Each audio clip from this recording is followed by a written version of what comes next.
Bolivia is at a crossroads. To better understand what's happening in the gas-rich South American country, we're joined by Forrest Hylton, the author of Evil Hour in Colombia and Revolutionary Horizons, Past and Present in Bolivian Politics. Forrest is also a frequent contributor to the New Left Review. Forrest Hylton, welcome to the Real News. Thanks very much for having me, Pepe.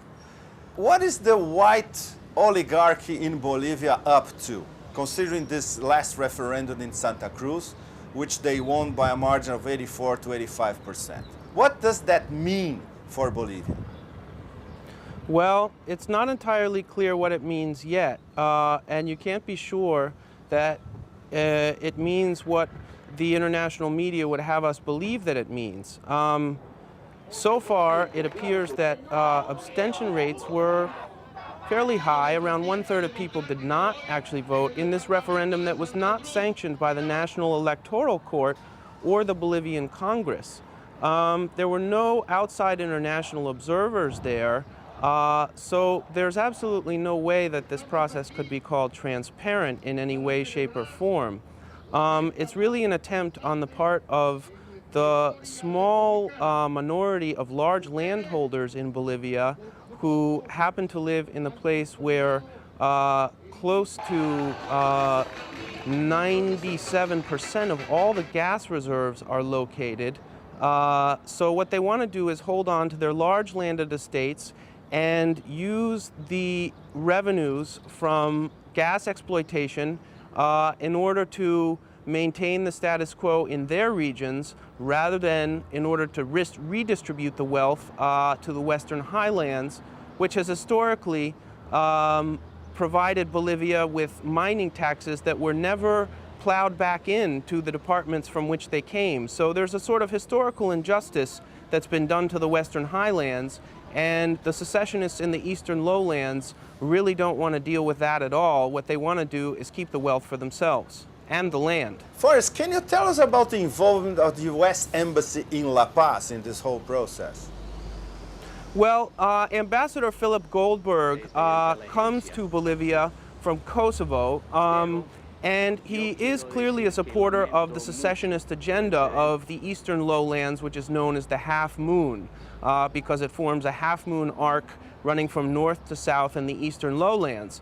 The figures that I've read in terms of U.S. Agency for International Development, as well as the National Endowment for Democracy, the figures I've read suggest that the United States has invested some $125 million to back this secessionist autonomy movement. But what's interesting, Pepe, is that unlike earlier periods, this right-wing secessionist agenda in Bolivia today does not count on any support from any of the major regional powers, such as Brazil, such as Argentina, such as Chile, who all back the Evo Morales government.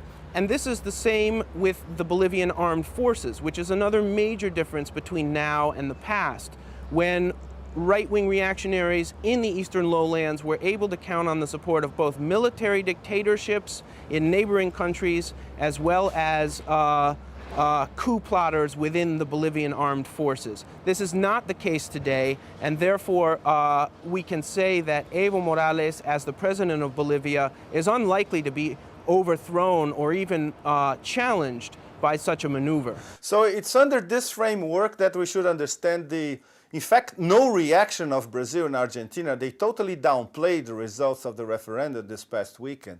And also all the Mercosur countries, for that matter, right? This is correct, and this is the thing to keep in mind, that in contrast to English language media, the press in neighboring countries really doesn't see this autonomy referendum as a significant development within the region. So in that sense, it is very much about the fight to control internally the revenues from the exploitation of Bolivian petroleum resources. And Santa Cruz, as a department where this referendum was held, Santa Cruz is home to 11% of estimated gas reserves, and it has, ever since the 1930s, benefited from central government largesse in the form of sharing of petroleum revenues with the Department of Santa Cruz. Now, in the mining regions where tin and silver was exploited, the departments that had tin and silver never received any percentage of those royalties, which stayed with the national treasury. So Santa Cruz, in fact, has been a beneficiary of a welfare state for a very small landed class in the eastern region ever since the 1930s, and particularly after the National Revolution of 1952. All through the 1950s, 60s, and 70s, the region of Santa Cruz received something like 60% of all credits that were dispersed through the Banco Agrícola in the entire country. So every move that the Santa Cruz elite has ever made has been subsidized and supported by the federal government. Now that they have lost control of the federal government, they want to secede from it.